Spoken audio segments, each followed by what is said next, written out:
Now Jacob lifted his eyes and looked, and there Esau was coming, and with him were 400 men.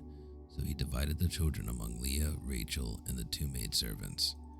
And he put the maidservants and their children in front, Leah and her children behind, and Rachel and Joseph last.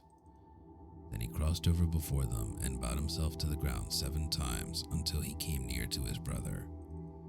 But Esau ran to meet him and embraced him and fell on his neck and kissed him, and they wept.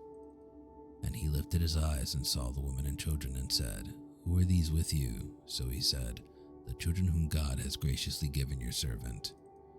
Then the maidservants came near, they and their children, and bowed down.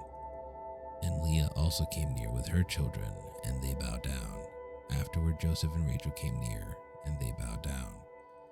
Then Esau said, "What do you mean by all this company which I met?" And he said, "These are to find favor in the sight of my Lord." But Esau said, "I have enough, my brother. Keep what you have for yourself." And Jacob said, "No, please.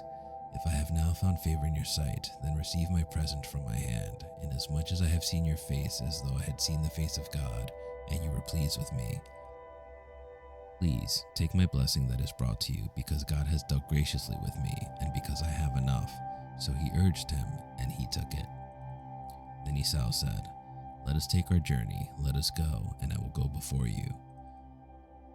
But Jacob said to him, "My Lord knows that the children are weak, and the flocks and herds which are nursing are with me, and if the men should drive them hard one day, all the flock will die. Please, let my Lord go on ahead before his servant. I will lead on slowly at a pace which the livestock that go before me and the children are able to endure, until I come to my Lord in Seir." And Esau said, "Now let me leave with you some of the people who are with me." But he said, "What need is there? Let me find favor in the sight of my Lord." So Esau returned that day on his way to Seir.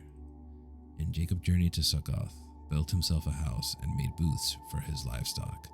Therefore the name of the place is called Succoth. Then Jacob came safely to the city of Shechem, which is in the land of Canaan, when he came from Padan Aram, and he pitched his tent before the city.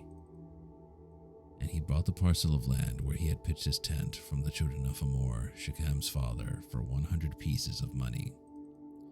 Then he erected an altar there and called it El Elohel Israel,